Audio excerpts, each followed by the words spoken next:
This video is brought to you by Audible.com. Another year, another Galaxy S phone. Since the very first Galaxy S, which came out in 2010, Samsung has been regularly refining and improving its formula for success in the mobile industry. It is thanks to this series of handsets that the manufacturer is now enjoying lush revenue streams and having a profound influence over the whole Android ecosystem.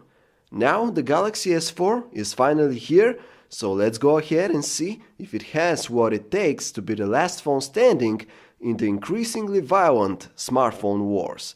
This is Ray from Phone Arena and you're watching our Samsung Galaxy S4 review. It's not that the appearance of the Samsung Galaxy S4 is untouched compared to the one of the S3, but let's just say that the design language is almost identical. Still, we have to acknowledge the fact that the manufacturer has refined the exterior a bit. Even then, the Galaxy S4's appearance isn't anything to write home about. Its main virtues are that it's not bad and that it's actually quite comfortable to hold despite the considerable dimensions. The Galaxy S4 comes with a wonderful display. Similarly to many high-end Android handsets this year, its diagonal measures 5 inches while the resolution is 1080 by 1920 pixels. With a pixel density of 441 ppi, the display is incredibly sharp and detailed. It's still a Super AMOLED display, so the contrast is incredibly high, colors are vivid and viewing angles are quite good. However, the screen is not among the brightest ones out there, which makes it a bit difficult to view in bright daylight. Now let us say a few words about our sponsor, Audible.com. Audible is a leading audiobook service with a catalog of over 100,000 hit titles, like The Da Vinci Code or A Game of Thrones. What's more, if you go to audiblepodcast.com/phonearena, you'll be able to download one free audiobook and listen to it anytime on any device. If you want to get started with this beautiful service, just head over to audiblepodcast.com/phonearena.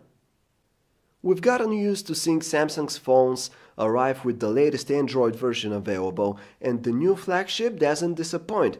Coming straight with Android 4.2.2, the Galaxy S4 has all Android features, plus a ton of custom ones developed by Samsung itself.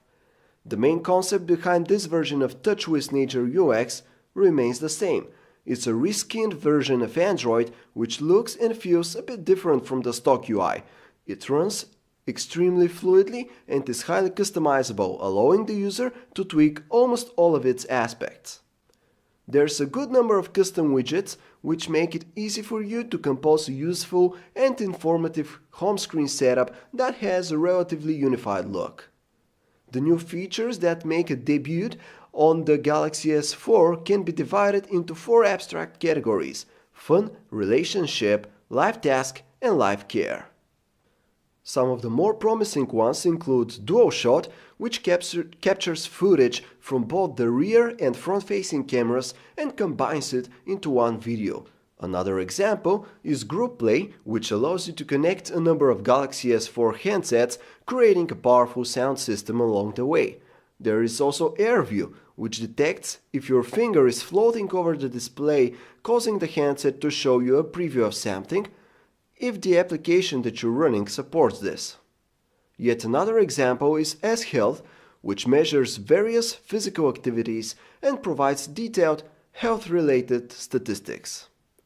The Galaxy S4 is so versatile, even the built-in QWERTY keyboard displays a good number of additional keys like a whole line of numbers.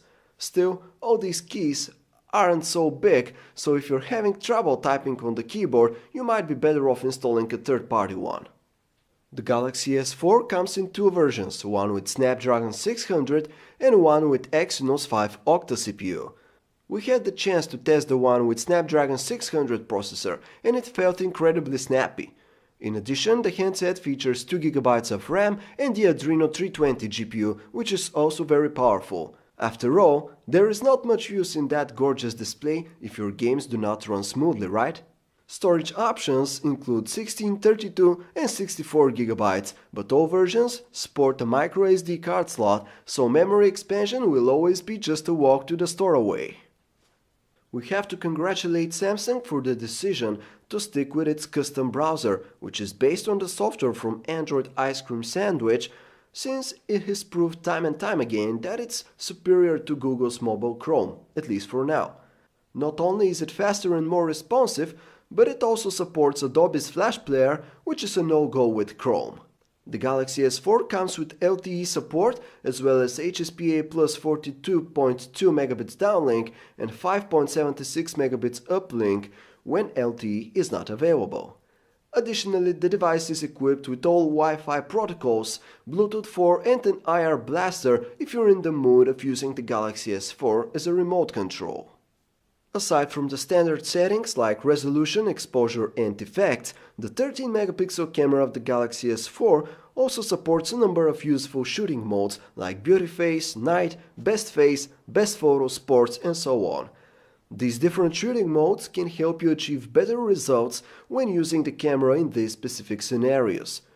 The 13-megapixel camera of the Galaxy S4 is very good. Photos come out very realistic with natural and vivid colors at the same time. The handset exposes its frames well. We didn't notice any over or underexposed areas in the photos that we took. Details are very good, while noise is kept to a minimum when shooting in daylight. Moving indoors, the situation gets dramatically worse, with noise becoming much more evident and fine details starting to appear a bit washed out. On the bright side, the colors stay natural. The Galaxy S4 can also record 1080p video, which is perfectly smooth, but we noticed that it's not superb in the details department. It's still very good, but we expected a bit more. The other aspects of the video, like colors and exposure, are alright. The Galaxy S4 features an amazing display for video playback and gaming. It's just made to let you enjoy your favorite multimedia content. It's both super big and super vibrant thanks to the AMOLED technology in use. However, if the oversaturated colors are not your cup of tea, then there's a setting that you can tweak in order to tone them down a bit. The Galaxy S4 delivers passable call quality, nothing spectacular. The earpiece is loud enough, but the quality of the sound isn't among the best. Things are a bit better on the other end of the line, though there's some room for improvement as well. The loudspeaker is powerful and manages to retain a decent sounding most of the time without starting to crackle too much. Samsung didn't exactly catch us by surprise with the Galaxy S4. Pretty much all the hardware improvements like the faster processor, better camera and 5-inch 1080p screen were expected. However, it's the flawless implementation of all these features that makes the Galaxy S4 the superb smartphone that it is. Design-wise, the latest Samsung flagship is nothing special. It looks okay and is comfortable to hold. We're more than happy to see that Samsung has managed to make the smartphone even smaller than the Galaxy S3, which is a remarkable achievement considering the bigger screen. The top-notch performance and general lack of issues continue to be among the Galaxy S's strongest sides. If you're the kind of geek who is always running benchmarks on their phone, trying to squeeze every possible bit of performance out of it, then chances are that you'll fall in love with the Galaxy S4. One thing is absolutely certain, the Galaxy S4 is a brilliant smartphone and one very likable life companion.